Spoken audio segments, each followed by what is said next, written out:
Hello, hello. Hi, everyone. Welcome back to another episode of Sober Yoga Girl podcast. I am really excited to be sitting here with Tawny, Lara again. And I had Tawny on my show, I think maybe 2 years ago, at least. I was definitely still living in Abu Dhabi when we had the interview. I don't think I had yet moved to Bali. So it was a long time ago.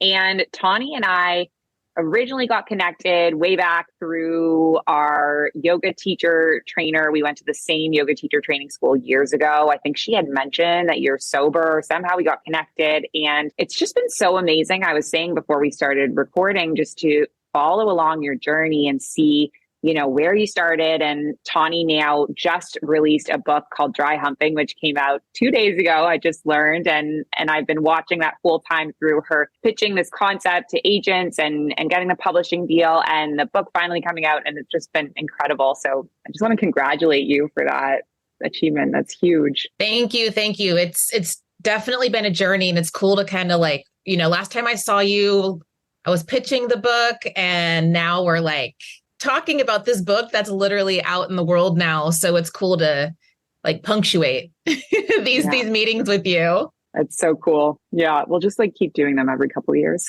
Exactly. Well, it'll be interesting to see when I come back for the third time, what am I working on?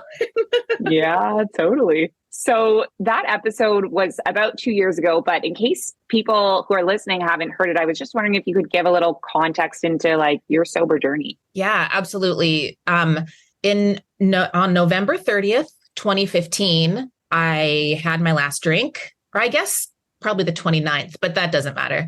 I've been sober since November 30th of 2015. And before that, I lived this very stereotypical bartender party girl life in Central Texas. And I just, you think about your stereotypical party girl who was dancing on bars, chugging liquor from the bottle, just living this very reckless life. And for the sake of this conversation and my book, I got into a lot of very unhealthy relationships, romantic relationships, friendships. There's just a lot of toxicity in my life because everyone that was in my circle it was all connected through alcohol. And that's not to knock any of the people that I was in that circle with. I'm still friends with many, many of those people. I just don't drink anymore. But I relocated from Texas to New York City in June of 2015 to pursue writing. And when I moved here in June and I quit drinking in November, and that was definitely not the plan. I really had I didn't move here to get sober. I didn't move to New York to get sober, but I really think I just needed to get out of my bartending bubble and just go somewhere new. And as corny as it sounds, find myself. And I realized once I got out of that bartending bubble and I met normal drinkers, that's the first time that I really took a look at my relationship with alcohol for what it was. Because I realized I drank significantly more than these normal drinkers who could have a beer or two. And I was at the bar ordering shots, and people were like, what are you doing? We don't drink like that. And that was a huge reality check. And that night in November of 2015, I was having some drinks at a bar, talking to some friends about how I don't have time to write. And I left the pub and I realized I just spent 4 hours drinking, talking about how I don't have time to write. Maybe there's something there. And so I started a blog. This was 2015. This is when everyone was blogging. Instagram was not what it is today. And I started a blog called Sobriety Party. And that blog held me accountable both for writing and for not drinking. And I documented my sober journey. And it began as a year-long social experiment that turned into, November will, knock on wood, be 8 years alcohol free. And, as we will discuss, in those 8 years, my writing career has flourished. And so have my relationships, my romantic relationships. I'm now engaged to the love of my life. I have healthy friendships. My relationship with my family is healthier than it's ever been. As you know, that's not to say that when you get sober, everything gets better, because it's definitely, things get pretty bumpy. It's hard, is really hard, but as I'm sure you'll agree, Alex, it's worth it. So yeah, that's pretty much, in a nutshell, that's my sober story. Well, thank you so much for sharing. And I actually remember when you started telling that story, I was like, I remember this story of you being at the bar. Yeah. and realizing, and that's so true, because I think of so many of the things that I now had the time to do that I didn't once have the time to do in my drinking days. And I didn't quite make that connection of like, oh, if I took all this time I spent in the bar and spent it on like, yes, going to build my business or and the money, Mm-hmm. like once I quit drinking, I had so much more time and money. And I put that into studying writing. I took so many writing courses. And, the first chapter of my book is called Dating Yourself. And I talk about that, like finding ways to be creative in early sobriety. For me, it was crucial. You're going to have the surplus of time and money. So how are you going to spend that time and money? I suggest investing it in yourself, because that's going to help you feel more confident in yourself, and you won't rely on that liquid courage as much anymore. Mm-hmm. Love that. So tell me about the idea to write Dry Humping. Like, where did this idea come from? Yeah. I began my writing career as an essayist. I wrote a lot of personal essays. And so the natural transition for that is to go from essay to memoir. And so I began this book as a memoir. I knew that, well, let me back up a little bit. When I first got sober, I had no idea how to date, let alone have sex. It was the concept of sober dating was truly terrifying to me. And there wasn't any resources. Again, this was almost 8 years ago. We didn't have words like sober curious, and it was just a different sober scene. So I really had to learn a lot on my own, just by sober dating and talking to other sober people. And I realized that I was not the only one struggling with alcohol-free dating and sex. So that's what led me to the topic. And then I began writing it as a memoir. And I spent years workshopping the memoir. And that means taking writing classes, getting feedback from other writers, reading my work, editing it. I wrote so much of this and as a memoir. And then I realized it just didn't feel right. There was a lot that I want to keep to myself, a lot that I wanted to keep private. But I was still obsessed with the topic of sober sex and dating. So January of 21, I was like, okay, this is the year. I'm going to fucking do it. I'm writing my book this year book proposal. So I hired a writing coach, and I could not have done this without her. She helped me get this book proposal together.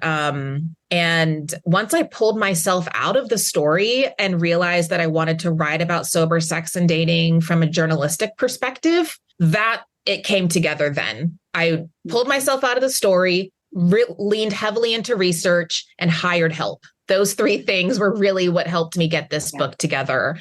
And you'll hear my story throughout the book, but it's not the Tawny story. Like my story moves the book along, but I interviewed dozens of people for this book. I interviewed sober curious, people who still drink alcohol, doctors, mental health professionals, neurologists, biochemists. Like, I really wanted to figure out what alcohol is doing to our minds and bodies while we're dating, while we're having sex, and while we're in relationships. And that book was just way more interesting to me to write, because I'm a journalist and I love to nerd out on facts and data and interviews.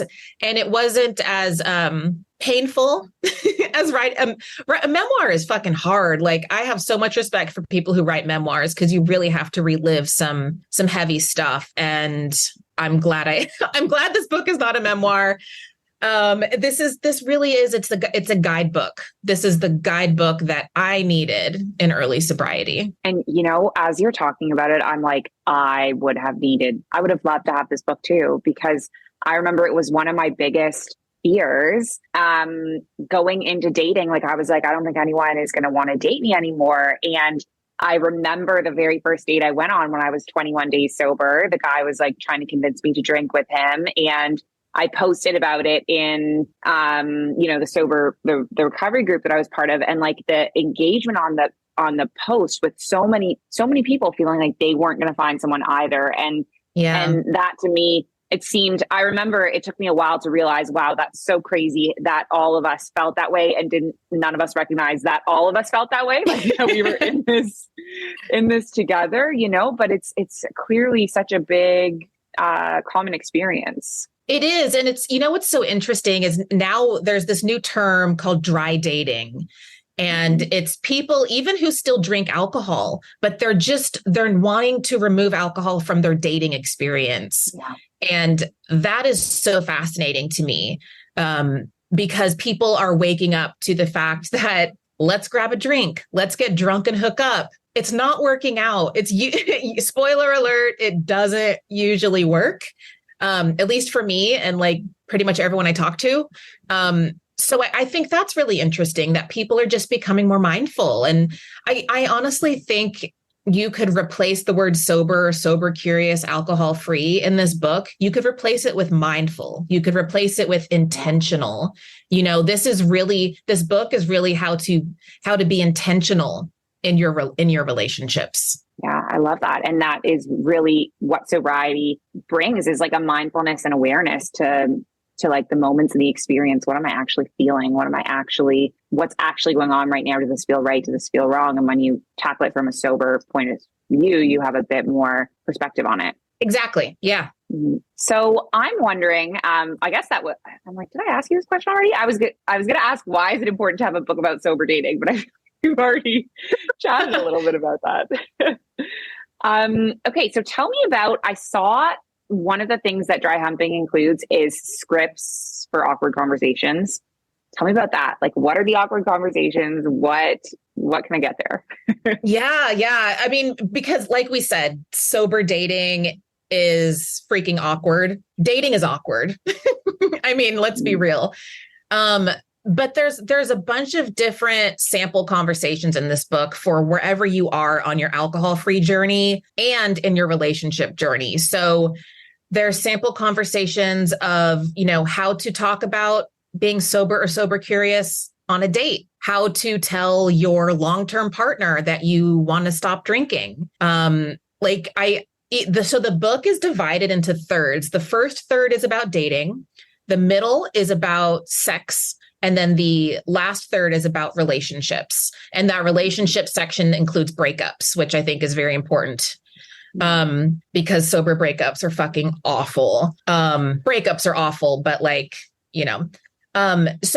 really do my best to meet the reader where they are and give them tangible advice and conversation starters, because there really wasn't a guidebook for how to do this. How do I tell my husband that I want to drink less when all of our date nights involve wine?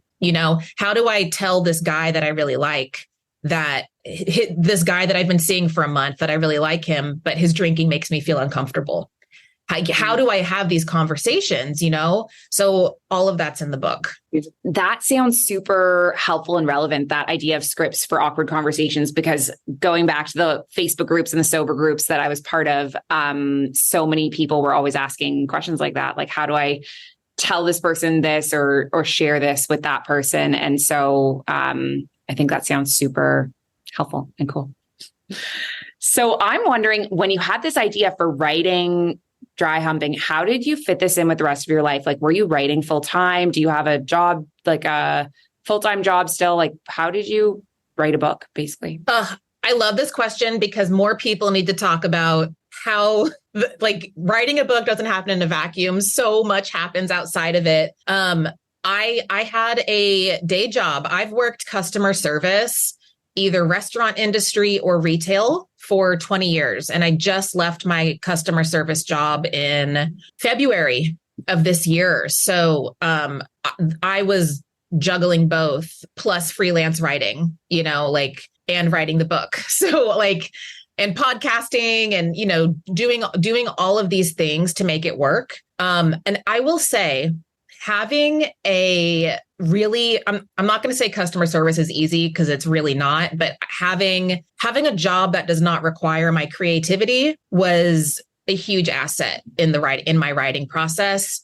I don't know how full-time writers write books. I truly have no idea, because when I say full-time writer, I mean someone who's a staff writer at a magazine or someone who their job is writing, like their day job is writing. I don't know how they write books, because when I would clock out from working retail, I was fine. I was like, yes, now I can do the thing I want to do, Whereas if your day job requires creativity, I don't know how I would give creativity to both. I would figure out a way, I guess. But for me to get this book done, I was literally folding yoga pants and working like that. That helped me. That helped my writing process. So, and also just having support, like my partner, now fiance.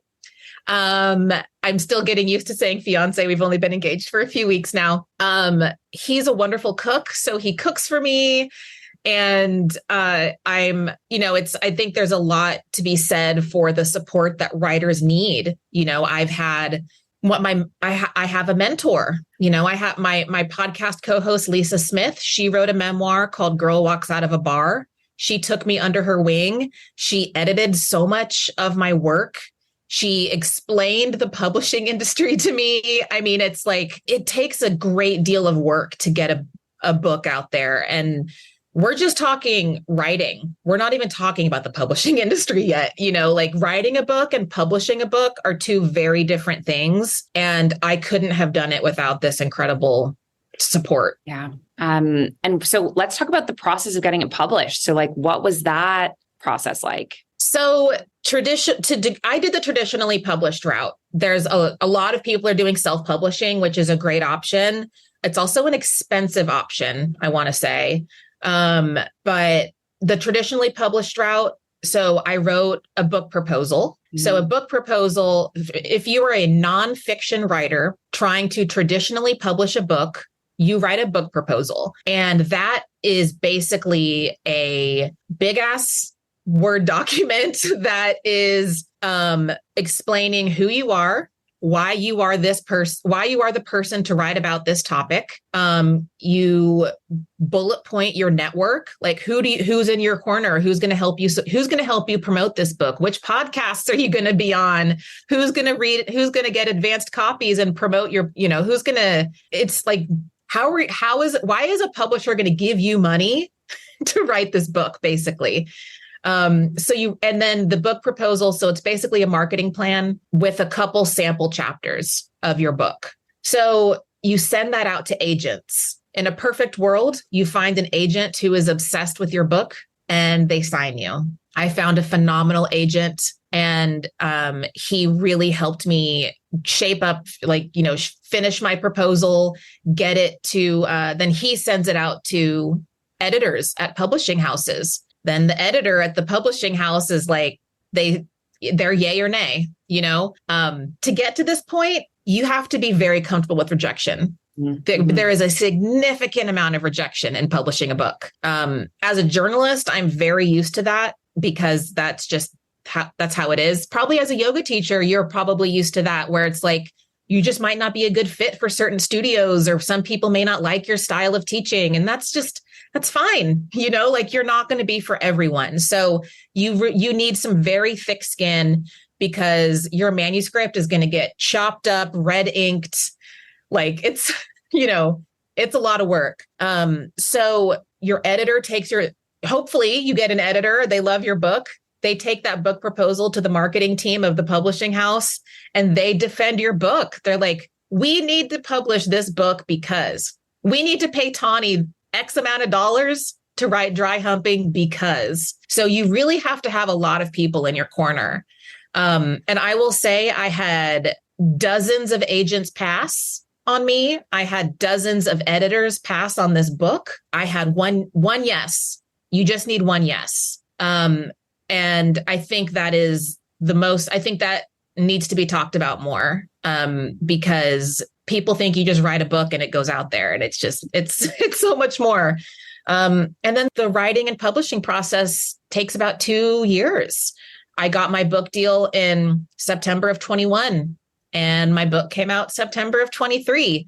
And, in those 2 years, it was a lot of contract negotiation, book editing, book revising, rewriting, marketing plans, getting the books printed, promotional materials. I mean, you get a full team when you traditionally publish.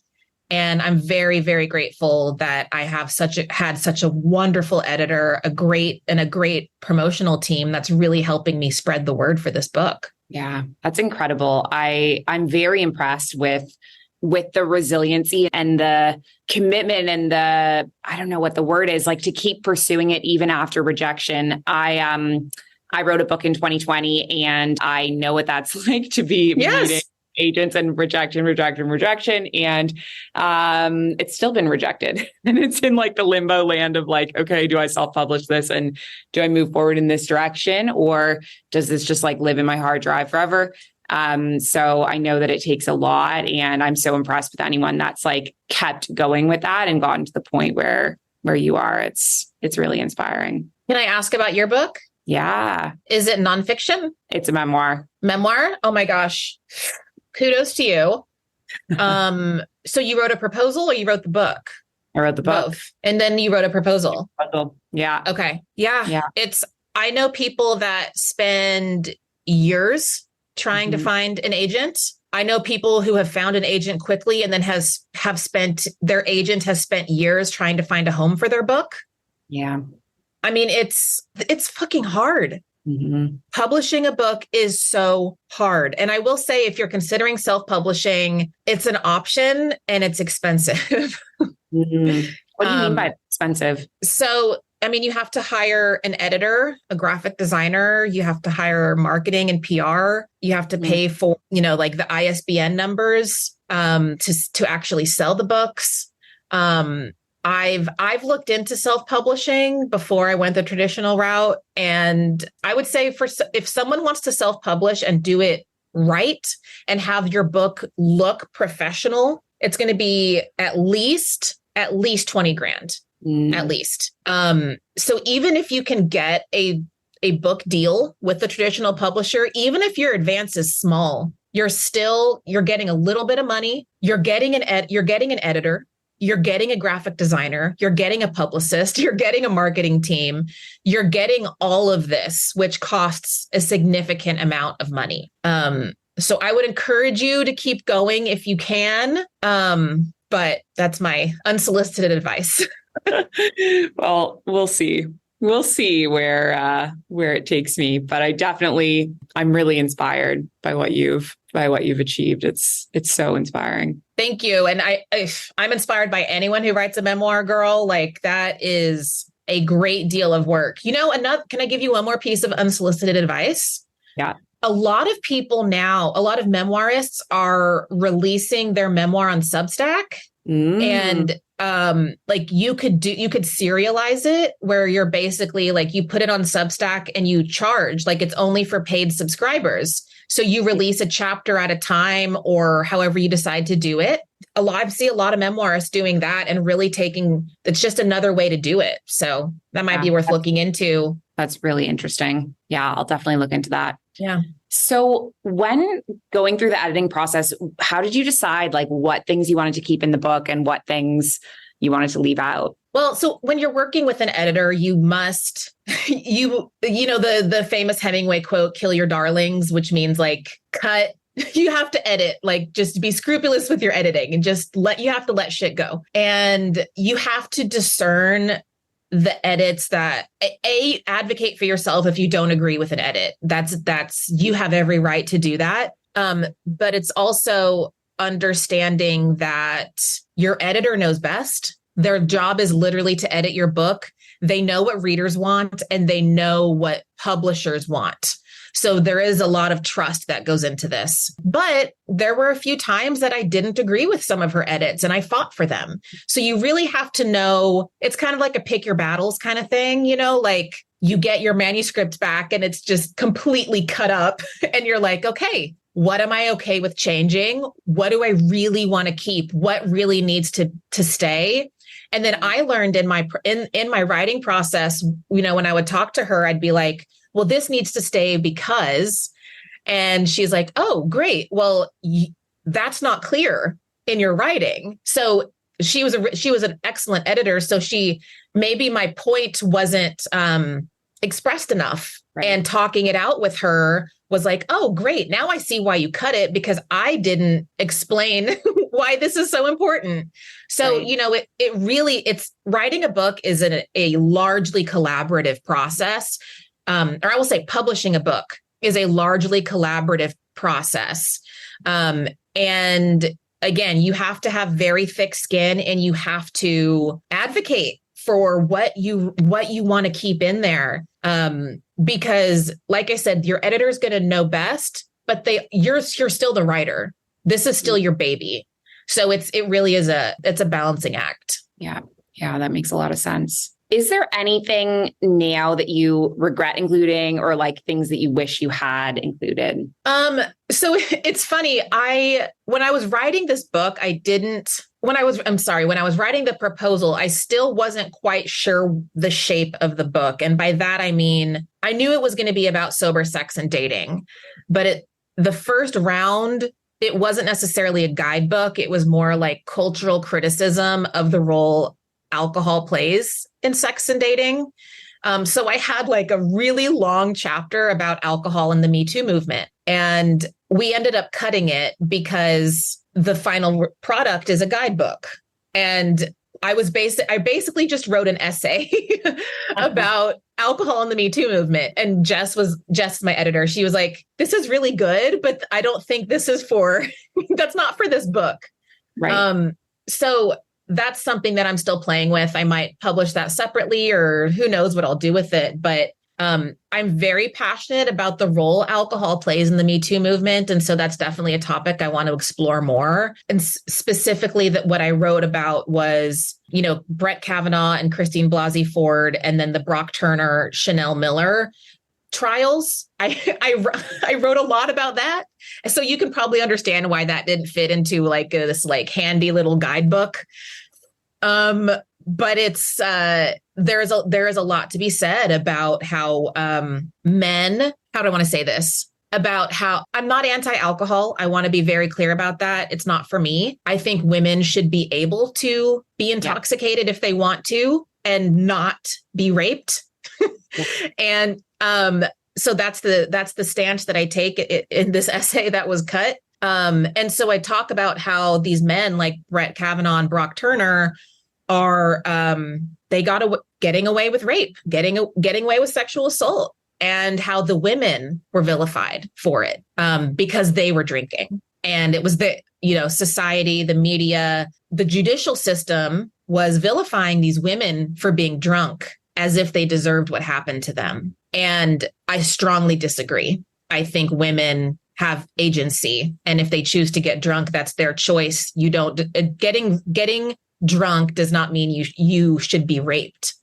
And so again, you can see why this didn't fit into a guidebook. Yeah, but it's such a important subject. Like I can see how that would be a separate essay, and I would love to read it if it did get published somewhere, because it's so relevant in what's going on in the world today. Yeah. Okay. What's it like being a sober sexpert? Like, does that feel weird ever? Like being so public about sex? And I actually think when I first had you on my podcast, I actually don't even think we talked about sex because I was still living in the Middle East. And I was like, I can't do that. It's haram. Like it's not allowed. And now that I live in Bali, I'm like, okay, it's fine. We can say the S word on this podcast. Oh my gosh. That's so funny. So what's that like? Yeah, it's interesting. I had a little bit of imposter syndrome at first with the term. Ruby Warrington, who coined the term sober curious, she also called me the sober sexpert, and now it's my title. It's on a book cover now. So there was a little bit of imposter syndrome there because it's like, who am I to be an expert? I'm not a mental health professional. I'm not a sex educator. Like I'm not a sex therapist. Who am I to give advice on this?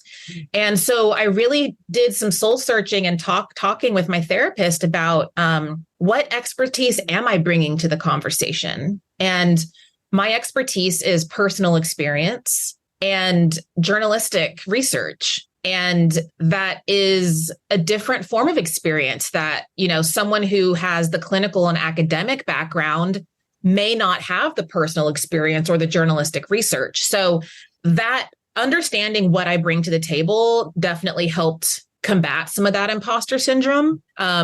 Because I find that the more I talk about this, the personal experience is what resonates with readers the most.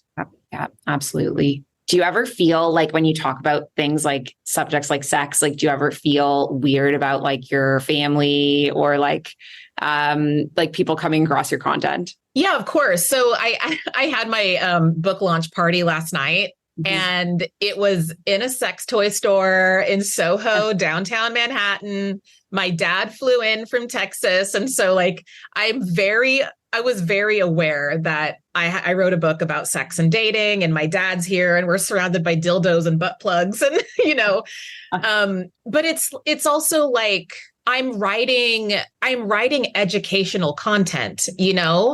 I see my work as it's important. I think we need to have these conversations, and the more we talk about this, the more we can destigmatize sex, the more we can destigmatize being alcohol free or sober curious or in recovery, however you identify.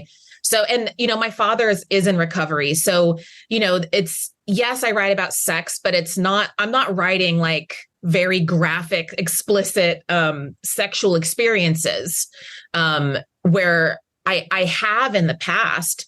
And when I have, I tell my dad, like, hey, I have an essay in Playboy, celebrate this moment with me, but please don't read it. And he's like, got it.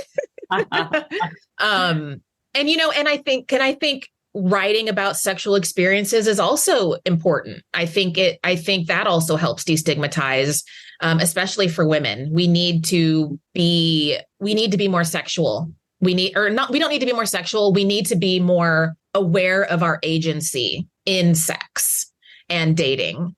And when more people share their sexual experiences, people can learn through that. Like I was saying, people resonate with the personal experience often more than data, statistics. I'm a journalist. I want to nerd out on data. I will read a study and highlight it, but like people just want to hear, tell me this really interesting thing you did, Yeah. Yeah. I think it's so inspiring and amazing what you're doing on so many levels, like, your sober journey, writing the book, and then also, breaking those barriers that even, like when one of the things that I removed from the book that I wrote is about sober sex. Cause I was like, I can't talk about sex, It just feels too, it feels like vulnerable and shameful. And so I think it's really huge that you're stepping beyond that for women and helping break that stigma. Thank you. Beautiful. So this was an amazing interview. I really loved chatting with you. And for those of you that are listening, Tawny is going to be our guest author for our book club in November. So she's going to be coming to book club on November 19th. It's Sunday, the third Sunday in November. And so if you're listening to this and you want to read her book, definitely give it a read, and we will all be gathering together for a check-in meditation. And then you can ask Tawny any questions about her book or her journey at that time. So thank you so much, Tawny. This was amazing. I really appreciate your time and being here. Thank you so much for having me. I hope we can hug IRL one day. And Yes. our paths have crossed in so many ways. Like sharing a yoga teacher experience is such a unique thing to share with someone. And then the sobriety angle. So, I feel so connected to you, even though we are quite literally across the world from each other. But there's a lot of shit we could say about the internet, but I'm so glad that it lets us do stuff like this. I totally agree. Totally agree. Thank you for having me. And for those listening, she led me through a fabulous meditation to help me ground before we recorded. And it really helped me like de-stress during this insane time in my life. So thank you so much for your work. You're welcome. All right. Take care.